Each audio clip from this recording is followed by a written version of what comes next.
세상에 떠도는 기묘한 괴담들. 첫 번째 이야기, 한양대학교 근처의 편의점에서 실제로 겪었던 실화괴담. 방학을 맞이하여 집 근처에 있는 한양대학교 앞의 편의점에서 아르바이트를 하게 되었습니다. 제가 근무하는 편의점은 신소재공학관 지하층에 있는데 비가 내리기 시작하면 주위가 순식간에 어두워집니다. 그날은 마침 비가 너무 많이 내려 살고지다리가 물에 잠기는 바람에 통행이 금지되던 날이었습니다. 평소 한산했던 편의점은 더더욱 손님이 없어서 전 한가한 시간을 보냈는데 이상하게도 근무 내내 어디선가 절 쳐다보는 시선이 느껴졌습니다. 처음에는 한가하게 근무하고 있는 저를 시기하는 점장님이 숨어서 쳐다보시는 건가 싶었지만 일요일 오후라서 저 혼자밖에 없었기에 어디선가 느껴지는 시선이 점점 불쾌해지기 시작했습니다. 저는 이런 기묘한 분위기에서 벗어나기 위해 퇴근 시간만을 기다렸고 퇴근 시간이 5분 남았을 때 매장으로 다음 파트 근무자에게 전화가 왔습니다. 한양대 후문으로 오는데 물이 넘쳐서 통행 금지래요. 그래서 30분 정도 늦을 것 같은데 저는 절망했지만 별다른 약속도 없었기에 기다려주기로 했습니다. 하지만 30분이란 시간이 어찌나 가지 않던지 다음 근무자를 기다릴 겸 저는 점포를 천천히 돌아보면서 시간을 때웠는데 점포를 돌아보면서 밖을 쳐다보니 이제야 깨달았습니다. 편의점 밖에는 신한은행 무인점포가 있는데 무인점포와 음료수 자판기 사이에 뭔가 껴있었습니다. 처음에는 공중전화인가 싶었는데 창문 가까이서 쳐다보니 공중전화가 아니었습니다. 사람의 목이었습니다. 무인점포와 자판기의 좁은 틈 사이에서 단지 머리만 나와 있는 여자가 절 계속 쳐다보고 있던 것입니다. 저는 너무 놀라 계산대 밑에서 벌벌 떨었고 그렇게 공포에 떨고 있었을 때 구세주 같은 다음 근무자가 나타났습니다. 저는 다음 근무자에게 아까 있었던 일을 이야기했고 함께 여자가 있던 곳으로 갔습니다만 다행인지 불행인지 아까의 틈 사이에는 아무것도 남아있지 않았습니다. 사건 이후 저는 낮이라도 비가 오는 날에는 혼자 근무하지 않으려고 했지만 아쉽게도 제 뜻대로 되지 않습니다. 그리고 3주 정도 시간이 흐른 후 사건은 다시 일어났습니다. 토요일 오후 그날은 한양대 신소재공학관 앞에 있는 극장에서 MBC에서 주최하는 음악회가 열리는 날이었습니다. 예고 없이 내린 소나기가 왠지 불안하게 느껴진 그날 계산대에 있던 저는 담배 진열대에 담배가 부족하여 채워 넣기로 했고 창고에서 담배를 꺼내와 진열하고 있었습니다. 담배 진열대를 보면 담배가 위에 있고 밑엔 담배 이름과 가격이 써있는 투명 아크릴 판이 있습니다. 약간의 색을 넣어서 하얀색으로 만들지만 앞의 모습을 반사하는 데에는 큰 문제가 되지 않습니다. 그런데 담배 밑에 있는 가격표에 무언가 하얀 물체가 다가오는 모습이 반사되었습니다. 손님인가? 케이스에 넣던 담배 상자를 들고 천천히 뒤를 돌아봤지만 아무도 없었습니다. 기분이 이상했지만 신경 쓰지 않고 다시 담배를 채워 넣고 있으니 담배 가격표에 아까처럼 하얀 물체가 비쳤습니다. 점점 다가오고 있는 것 같았습니다. 두세 번 정도 비친 후에야 정체를 알 수 있었습니다. 바로 그녀였습니다. 저번에 그 여자의 머리가 바로 뒤에서 절 쳐다보고 있었던 것입니다. 제가 바라보는 담배 진열대 높이만큼 공중에 뜬 채로 말이죠. 저는 기겁을 하며 창고로 뛰어들어갔고 잠시 후 음악회에서 아이스 커피를 많이 팔았다고 좋아하던 점장님이 도착하셔야 나올 수 있었습니다. 물론 점장님한테 귀신을 봤다는 이야기는 못하고 물건의 진열 때문에 창고에 들어갔다고 말할 수밖에 없었습니다. 그리고 그녀를 목격한 지 한 달이 지났습니다. 점점 여름이 지나면서 더 이상 비는 내리지 않았고 한 달 정도 지나자 그녀의 얼굴조차 생각나지 않게 되었습니다. 그리고 편의점 아르바이트를 그만두기 며칠 전 저는 하루 종일 아르바이트를 하게 될 일이 생겼습니다. 편의점 아르바이트가 늘 그렇지만 하루 종일 서서 근무하다 보니 다리가 상당히 아파왔고 결국 저는 의자를 가져다가 앉아 있었는데 순간 잠에 빠지고 말았습니다. 10분 정도 지났을까요? 분명히 날씨가 선선해져서 에어컨을 틀지 않았는데 어딘가에서 한기가 들어왔습니다. 왠지 익숙한 느낌. 이윽고 귓가에 낯익은 여자 목소리가 들렸습니다. 이젠 꺼내줘. 뭘 꺼내달라는 거지? 라고 생각했는데 제 생각을 읽었는지 그녀는 말을 이었습니다. 아이스크림 냉장고 뒤에 있잖아. 편의점 문이 열리는 소리가 들렸고 제가 눈을 떴을 때는 이제 3번이나 봐서 익숙해진 그녀의 머리가 뒷문을 통해 학생식당 방향으로 사라지는 것이 보였습니다. 아이스크림 냉장고에 무엇이 있길래 나에게 이야기하는 걸까? 하지만 아이스크림 냉장고의 주변을 살펴보았지만 아무것도 발견하지 못했고 점장님에게 이야기해봤자 믿어주지 않을 거라고 생각해서 저는 그만두는 날까지 조용히 있었습니다. 그리고 편의점에서 그만두는 전날 아이스크림 냉장고가 새 것으로 바뀌어 들어오고 이전 냉장고가 치워지는 일이 생겼는데 이전 냉장고가 있던 바닥에 웬 부적이 떨어져 있는 걸 발견했습니다. 편의점에 웬 부적이 있었을까요? 제가 그만둬서 그런지 모르겠지만 더 이상 편의점에서 그녀가 나타나는 일이 없다고 합니다. 하지만 모르는 일입니다. 저처럼 그녀를 볼 수 있는 사람이 아르바이트로 들어올지 모릅니다. 두 번째 이야기, 누나는 처녀 귀신이 되어버렸다. 누나의 상태가 최근 이상하다. 주방에 있는 테이블 의자에 앉아 입을 벌리고는 멍하게 뜬 눈을 굴린다. 전에는 욕실이나 자신의 방에서 서성거리더니 요 며칠간은 항상 주방에 있다. 작년에 외할머니가 돌아가셨는데 그때 그 말씀은 사실이었던 걸까? 외할머니는 의식이 흐려지시기 전에 나를 머리맡에 부르시곤 확실히 이렇게 말씀하셨다. 그 애도 가엾지만 괜한 원한을 받고 있는 너도 불쌍하구나. 이 할미가 데려갈 거니까 그때까지 괴롭겠지만 참아주렴. 누나와 나는 아버지가 다른 이분남매였다. 4살 연하인 나는 부모님께 사랑받았는데 누나는 그렇지 않았던 걸까? 10대 후반에는 집을 나가서 남자와 동거를 시작한 누나. 진지하게 장래를 생각한 부모님은 누나를 필사적으로 말렸다. 고등학교도 자퇴하고 경찰에게 보호 지도를 받을 만큼 난폭했던 누나. 부모님에게 반항해서 말을 듣지 않았던 게 사실이라 생각한다. 그런 누나가 다시 집에 돌아온 건 누나 자신의 장례식 때였다. 심야에 동승하고 있던 남자의 차가 사고를 일으켜 즉사했다. 나는 조문객이 전부 돌아가고 난 뒤 가족끼리 보낸 장례식 밤의 일을 잊지 못한다. 한밤중에 손님방에서 누군가의 목소리가 들렸다. 나는 지쳐서 주무시고 계신 부모님을 그대로 두고 혼자서 그 방에 갔다. 거기엔 드라이 아이스가 넣어져 있는 관에 누나가 안치되어 있었으나 무섭진 않았다. 10년 이상 함께 살면서 가족의 사이가 좋았던 시기도 있었다. 누나는 중학교에 들어갔을 무렵부터 나와 대화하지 않게 됐지만 심하게 반항한 곳은 어머니였다. 나는 누나가 싫지 않았다. 동경비스무리한 것도 있었던 것 같다. 나는 좋아했던 누나에게 최후의 인사를 하려고 했다. 누나는 사고를 당했을 때 심한 상처를 입어 얼굴의 반을 붕대로 감았다. 그럼에도 기적적으로 멀쩡한 오른쪽 부분엔 긁힌 상처도 없었다. 살짝 관을 열고 옛날 모습이 떠오르려고 한순간 믿을 수 없는 일이 일어났다. 감겨져 있던 누나의 눈이 확실하게 떠 있었다. 백탁한 눈동자는 나를 보았고 입가는 떨고 있었다. 나는 자신도 모르는 사이에 얼굴을 옆으로 하고 귀를 쫑긋 세웠다.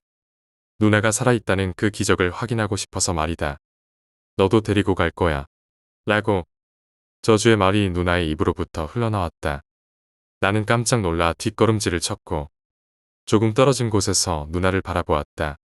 누나의 눈은 닫혀져 있는 채였다. 나는 부모님이 주무시고 계신 방으로 돌아가 덜덜 떨었다.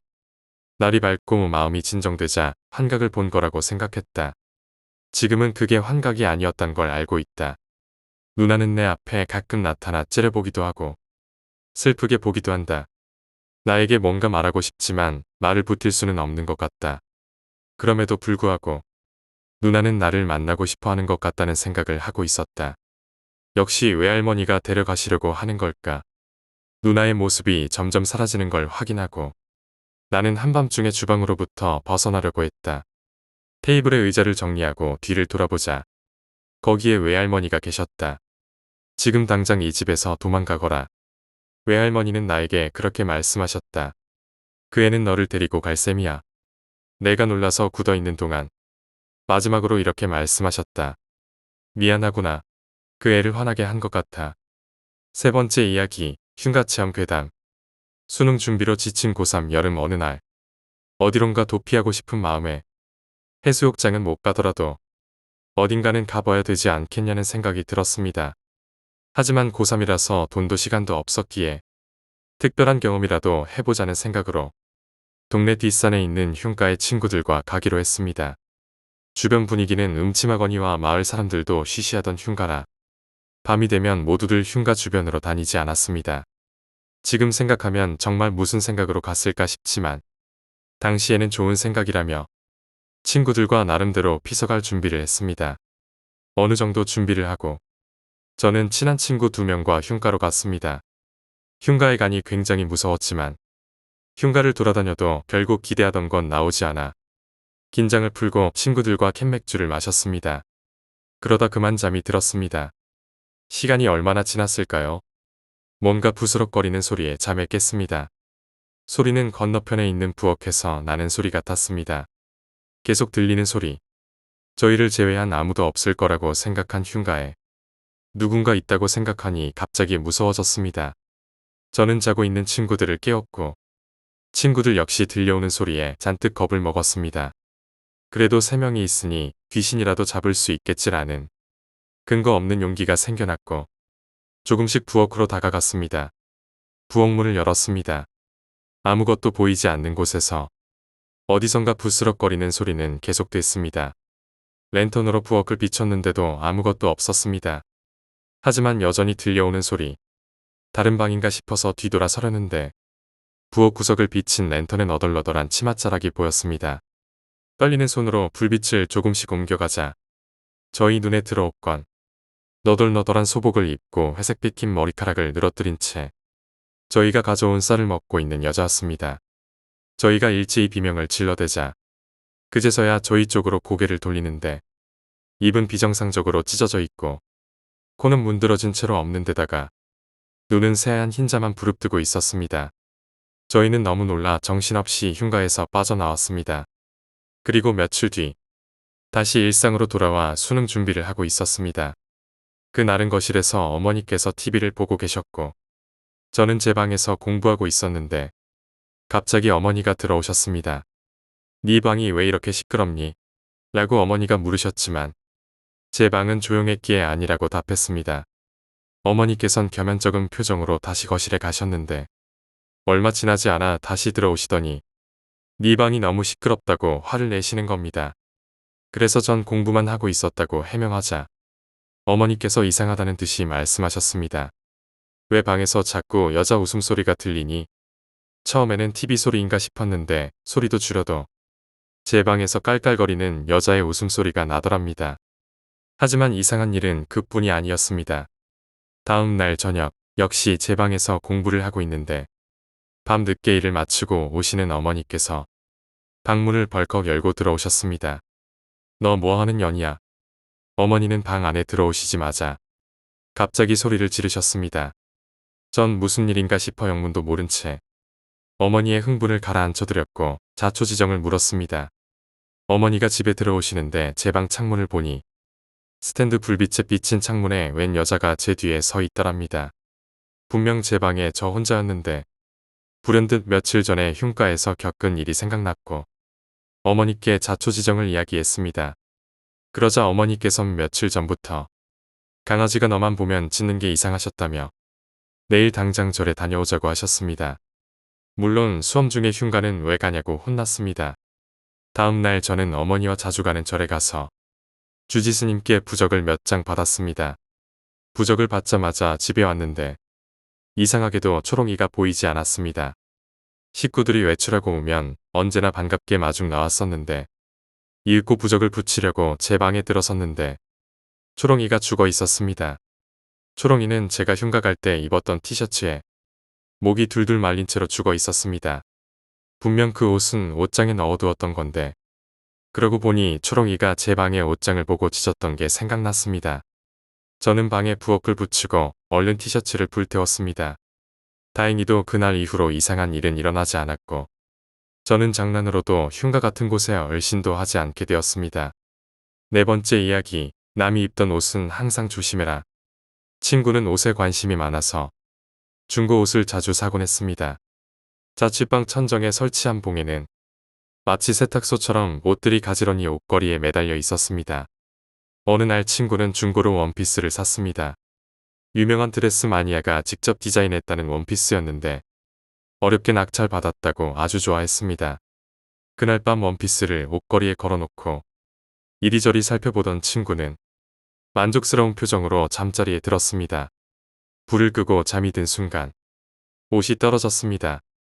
어렵게 구한 옷인데 구겨지면 안 된다는 생각에 얼른 옷을 걸었습니다. 다시 불을 끄고 누웠는데 옷이 살짝 흔들리는 걸 느꼈다고 합니다.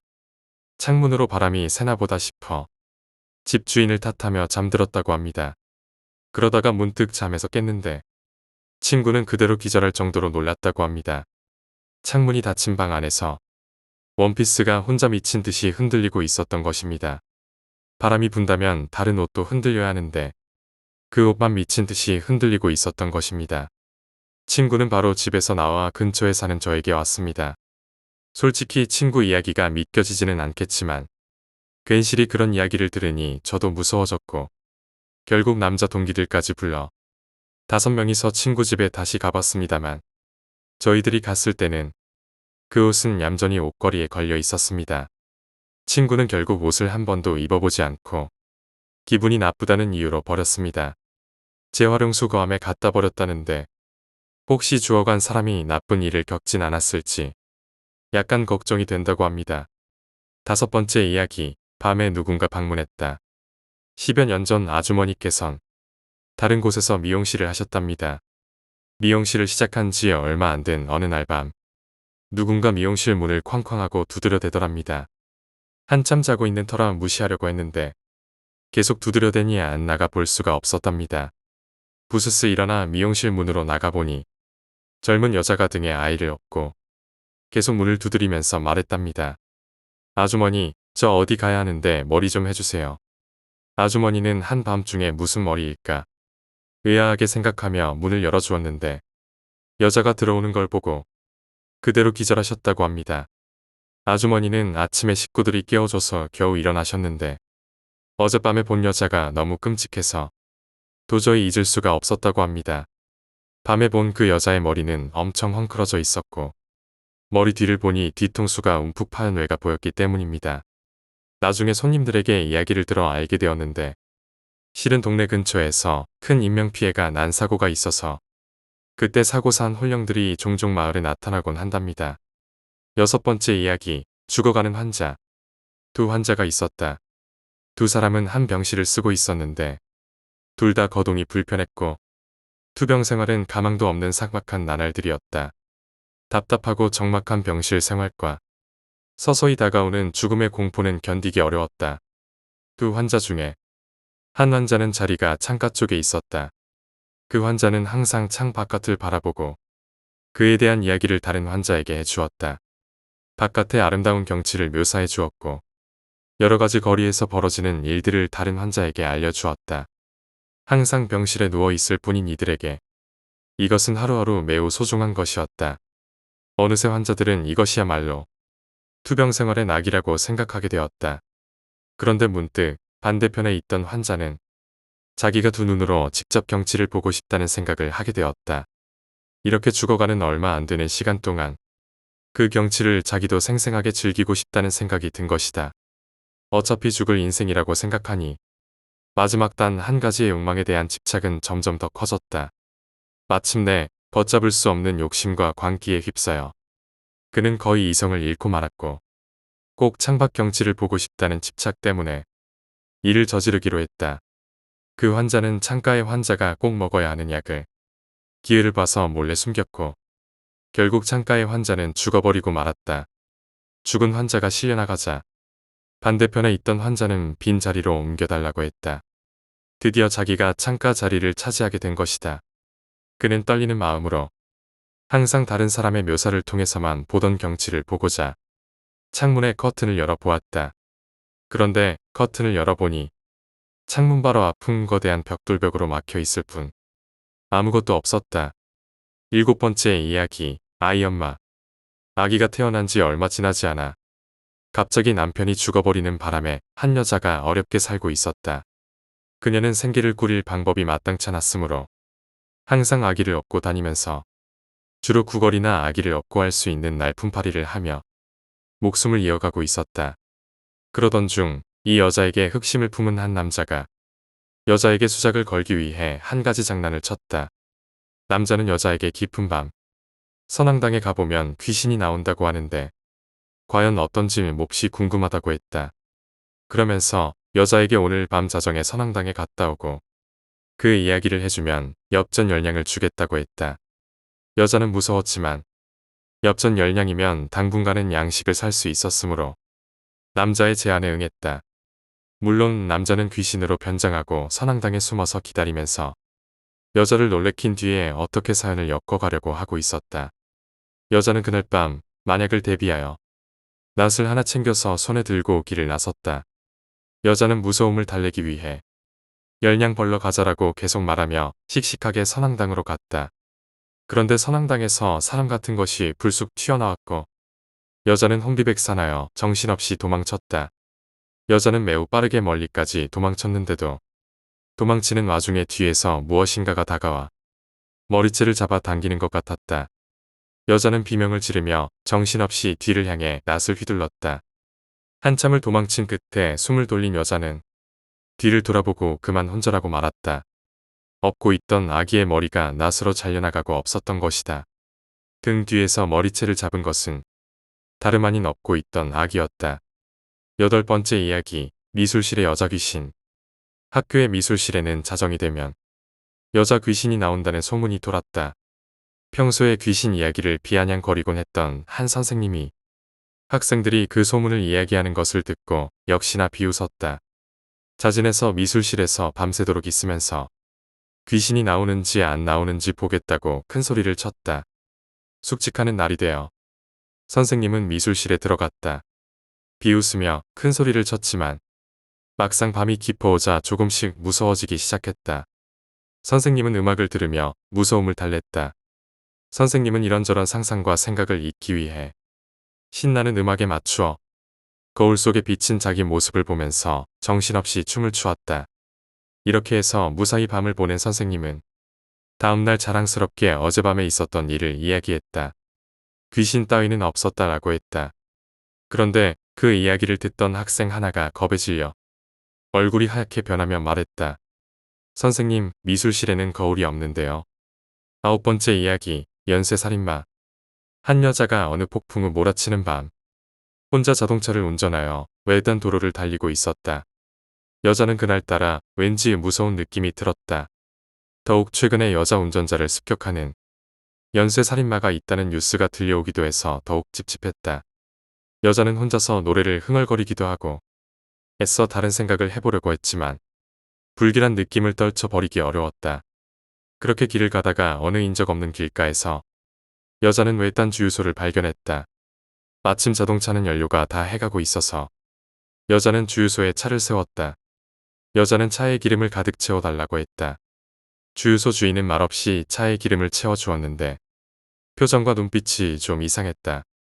주유소 주인은 여자를 보면서 주유소 건물 안으로 들어오라고 손짓을 하는 듯 하기도 했다. 그 표정이 너무 어두워서 여자는 더 으스스한 느낌을 받았다. 마침내 주유소 주인은 여자의 팔목을 덥석 잡더니 강제로 주유소 건물 안으로 끌고 들어가려고 했다. 여자는 간신히 주유소 주인의 손을 뿌리치고 허겁지겁 자동차에 시동을 걸어 도망치듯 주유소를 떠났다. 떠나는 차를 보며 주유소 주인은 절규하듯 소리를 질렀다. 차 뒷자리에 누군가 숨어 있단 말이야. 10번째 이야기, 무당의 부적. 한 여자가 있었는데 그녀는 촉망받는 발레리나였다. 어느 날 갑자기 그녀는 암에 걸려 죽음을 앞두게 되었고 항상 투병하며 병 속에 누워 고통스럽게 나날을 보내고 있었다. 그녀의 어머니는 그녀가 마지막으로 한 번만이라도 더 춤을 추는 모습을 보는 것이 소원이었다. 어머니는 모든 의학적인 방법으로 그녀를 치료할 가망이 없자 마침내 한 무당을 찾아갔다. 무당은 돈을 받고 부적을 한 장 써주었다. 어느 날 밤에 어머니는 딸의 방에서 부스럭거리는 소리를 듣게 되었다. 방 문틈으로 살짝 엿보니 딸이 일어나서 이리저리 움직이고 뛰기도 하면서 춤을 추고 있었다. 오랫동안 병 속에 누워 있었기 때문인지 동작은 부자연스러웠지만 어머니는 너무나 감격스러웠다. 어머니는 그런 딸의 모습을 사진으로 찍어 남겼다. 하지만 딸은 결국 병을 이기지 못하고 죽었다. 어머니는 딸을 그리워하며 마지막으로 춤을 추던 딸의 사진을 현상해 보았는데 그 사진을 보고 어머니는 경악했다. 사진에는 천장에서 고개를 내민 귀신이 딸의 머리채를 휘어잡고 당겼다 놓았다 하고 있었기 때문이다. 11번째 이야기, 80년대의 용암 무당.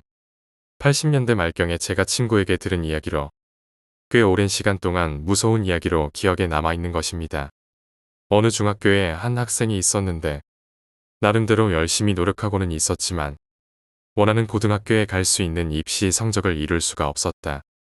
학생은 고민 끝에 한 용암 무당을 찾아갔다. 무당은 부적을 하나 써주면서 고양이 머리를 하나 구해다가 깊은 밤에 어느 공사장에 있는 버려진 화장실에 던져 넣으라고 했다.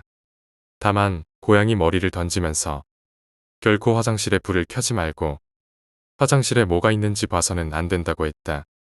학생은 어차피 돈이 많이 드는 일도 아니어서 지푸라기라도 잡는 심정으로 동네 도둑 고양이를 잡아다가 시키는 대로 했다. 우연인지 그 이후 학생은 성적이 쑥쑥 올라가서 가고 싶은 고등학교에 합격할 수 있었다. 3년 후 학생은 대학 입시를 앞두고 또다시 성적이 뜻대로 오르지 않았다. 너무나 대학에 대한 욕심이 강했던 학생은 다시 한번 이전의 무당을 찾아갔다. 무당은 이번에는 개의 머리를 구해서 깊은 밤 문제에 화장실에 던져놓고 오라고 했다. 이번에도 결코 화장실에 불을 켜고 보지 말라고 했다. 학생은 꺼림칙했지만 이번에도 시키는 대로 했고 학생은 아슬아슬하게 대학에 합격할 수 있었다. 대학을 졸업할 무렵이 되어 학생은 고시 공부에 열중하고 있었다. 하지만 시험 점수가 뜻대로 나오지 않아 고민했고 이번에도 다시 무당을 찾아갔다. 무당은 이번에는 갓난 아기의 머리를 깊은 밤에 그 화장실에 던지라고 했다. 사람의 머리를 사용한다는 것 때문에 학생은 갈등했지만 고시 생활의 스트레스 때문에 결국 학생은 마음을 굳혔다. 학생은 병원 영안실에서 태어나자마자 죽은 아기의 시체를 구했다. 학생은 그 어느 때보다 두려워하면서 아기의 머리를 던지러 갔다. 학생은 섬뜩한 마음에 뒤도 돌아보지 않고 허겁지겁 가방에서 머리를 꺼냈다. 그런데 돌아서다 실수로 전등 스위치에 팔꿈치가 부딪혔다. 화장실에 불이 환하게 켜져서 보니 화장실 바닥에는 그 무당이 입을 벌린 채 기다리고 있었다. 12번째 이야기, 예지몽. 10여 년 전에 겪은 일이다. 중학교 때부터 친하게 지내왔던 친구 4명과 함께 종로 숭인동에 술을 마시러 갔다. 완전히 떡이 되도록 마신 후에 슬슬 헤어지려던 때 저와 집 방향이 같은 친구 놈이 오버타임을 한다고 난리를 피우기 시작했다. 결국 나머지 3명은 먼저 집으로 돌려보내고 나는 그 녀석을 겨우 진정시켰다. 하지만 이미 지하철도 끊긴 시간이었던 때다. 술을 마신 채로 운전을 할 수 없어 일단 근처 PC방에서 밤을 새우기로 했다. 일단 PC방에 들어서긴 했지만 딱히 할 만한 게임도 없었던 터라 인터넷으로 여기저기 보고 있을 뿐이었다. 슬슬 잠이 쏟아지길래 옆을 봤더니 친구는 이미 잠에 빠져 있었다. 저 역시 그대로 엎드려 잠을 좀 청하기로 했다. 그런데 거기서 꿈을 꾸게 되었다.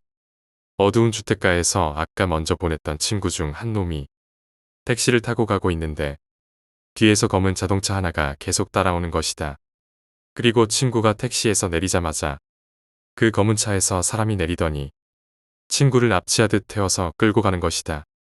깜짝 놀라 잠에서 깼는데 곤히 자고 있던 옆자리의 친구도 헉헉거리면서 깨어 있었다. 왠지 불길한 예감이 들어서 우리는 그 즉시 PC방에서 나왔다. 그리고 아까 꿈에 나왔던 친구에게 카카오톡으로 메시지를 보냈는데 반응이 없는 것이다. 불안해져서 전화를 계속했다. 다행히 친구는 택시 안에서 자고 있었던지 곧 전화를 받았다. 나는 급하게 뒤에 혹시 검은 차 하나가 따라오고 있지 않냐고 물었다. 그런데 친구 말이 뒤에 검은색 차가 따라오고 있다는 것이었다. 깜짝 놀란 나는 바로 장난치는 거 아니니까 아무 말 하지 말고 택시에서 내려서 사람 많은 쪽으로 바로 뛰라고 했다. 다음 날 친구에게 들은 말에 의하면 자기가 내리자마자 따라오던 차에서 덩치 큰 남자 2명이 내리더니 자기를 미친 듯 쫓아왔다고 한다. 친구는 다행히 근처 편의점으로 내달려서 겨우 잡히지 않았다고 한다. 그 후 종로 경찰서에 신고하고 나서야 알게 된 일인데 그런 식으로 사람들을 납치한 후에 중국의 지방 소도시나 어촌으로 인신매매하는 집단이 있어 수사 중이라고 하더군요. 만약 그때 내가 PC방에서 그 꿈을 꾸지 않았다면 지금 친구가 어떻게 됐을지 상상만 해도 소름이 돋는다. 13번째 이야기, 할머니의 꿈. 무서운 이야기는 아니지만 기묘하달까. 예지몽 같은 할머니 꿈에 관한 이야기이다. 지금으로부터 몇 년 전이다. 저희 이모 할머니께서 돌아가셨을 때의 일이다. 이모 할머니께서 돌아가시기 전날 밤 할머니는 꿈을 꾸셨다고 한다. 꿈속에서 할머니는 증조 부모님이 살았던 집의 거실에 계셨다고 한다. 그런데 갑자기 웬 군인이 무언가를 들고서 문을 벌컥 열고 들어왔다고 한다. 그리고 무언가가 들어있는 보자기를 할머니께 건네고 집을 나갔다고 한다. 얼떨결에 건네받은 할머니가 그 보자기를 풀어보려고 하는 순간 이모 할머니께서 방에서 거실로 나오셨다고 한다. 그 순간 증조 할머니께서 안 된다며 크게 소리를 지르시고는 그 보자기를 낚아채서 이모 할머니 쪽으로 던졌다고 한다.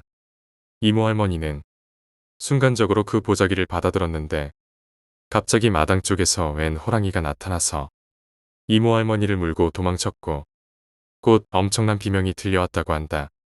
그리고 잠에서 깨어나신 할머니가 이상한 꿈에 초조해하고 계실 무렵 이모 할머니께서 돌아가셨다는 연락을 받았다고 한다.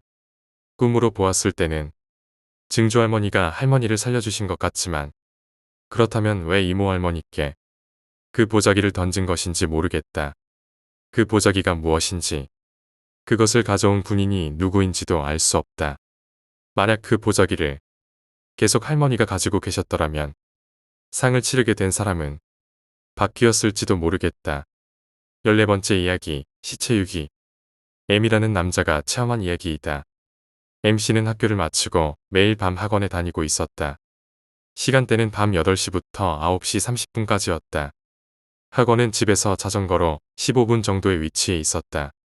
학원 앞에는 드넓은 숲으로 이루어진 공원이 있었는데 MC의 집에서 학원까지는 이 공원을 지나가는 게 가장 빠른 길이었다.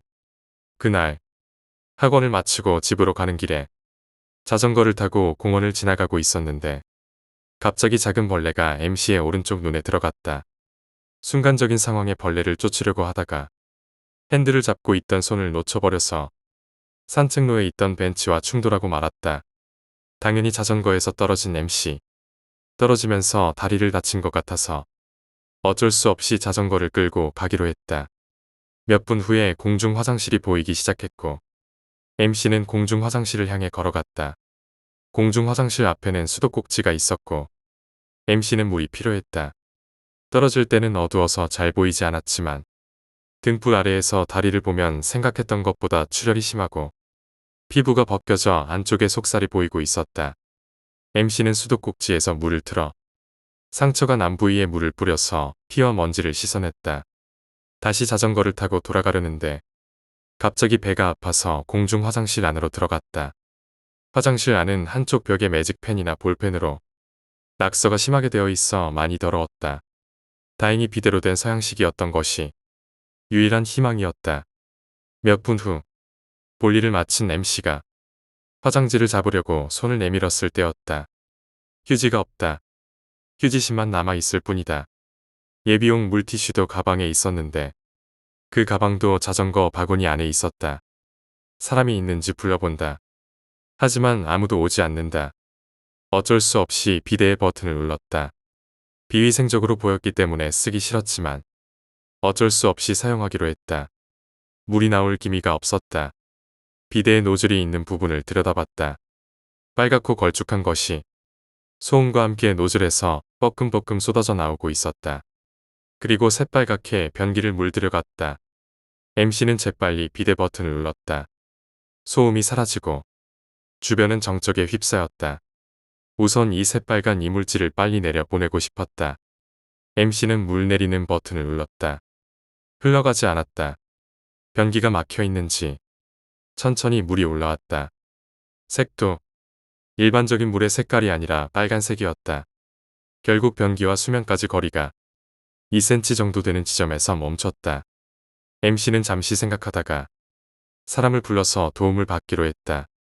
몇 분 후 MC가 부르는 소리를 들었는지 사람 발소리가 들려왔다. 소리는 MC가 있는 화장실 안까지 오자 딱 그쳤다. 저기요. 휴지가 없어요.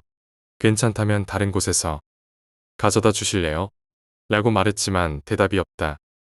저기요. 저기요. 아무리 말을 해도 대답이 없었다. 점점 무서워진 MC는 혹시 위에서 쳐다보는 것은 아닐까 싶어서 머리 위를 올려다 보았다. 뒤통수가 보였다. 문을 등지고 서 있는 것 같지만 미동도 하지 않았다. 키가 정말 크다는 것만 알 수 있었다. 그리고 몇 번이나 말했지만 계속해서 MC의 말을 무시했다. MC는 문을 열려고 했지만 문이 전혀 열리지 않았다. 똑똑똑, 똑똑똑. 문 앞에 서 있는 누군가가 계속해서 일정 간격으로 문을 두드리기 시작했다. 안에 사람이 있다고. 적당히 해라. MC가 소리를 지르지만 노크는 그칠 줄 몰랐다. 밖이 신경 쓰인 MC는 문 틈새로 들여다봤다. 밖에는 온몸이 흠뻑 젖어 있는 반팔에 반바지만 입고 있는 소년이 문 앞을 돌아다니고 있었다.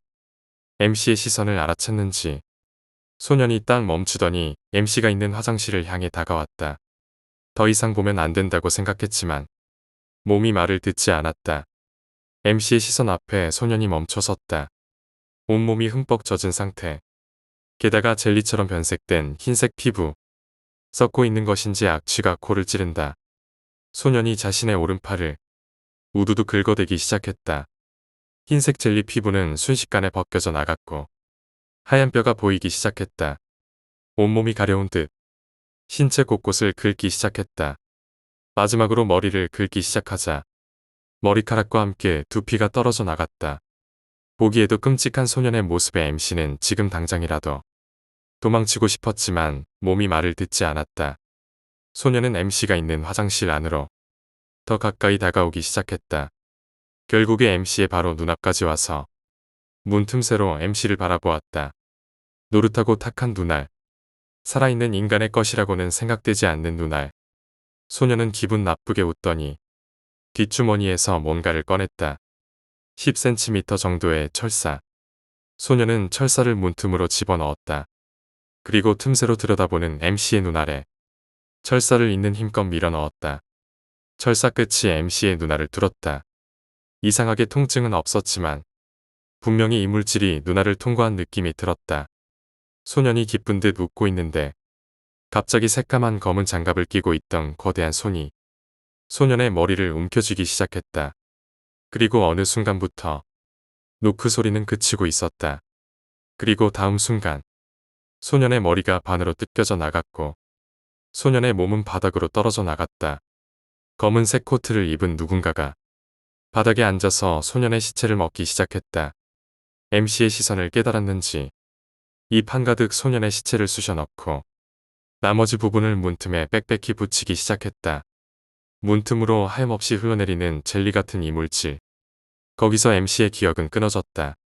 다음날 아침 청소부가 화장실에 쓰러져 있는 MC를 발견하고 구급차를 불렀다.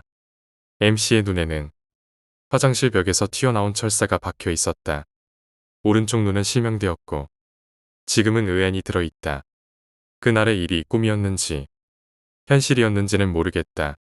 나중에 소년과 검은색 롱코트의 정체를 알아냈다고 MC에게서 연락이 왔다. MC가 가르쳐준 신문 기사에는 이렇게 적혀 있었다. 모 공원에 있는 공중 화장실에서 악취가 난다는 이웃의 신고를 받고 달려온 경찰이 공중 화장실 지붕 위에서 시체를 발견. 시신은 산산조각난 상태로 검은 비닐봉지에 들어있었고 죽은 지 상당 기간이 흐른 것으로 보인다. 누군가가 유기한 것으로 보고 사체 유기 사건으로 수사를 시작했다. 수사 정보에 따르면 시신은 수아와 성인 남성의 것으로 보이며 신원 확인을 위해 계속 수사 중에 있다.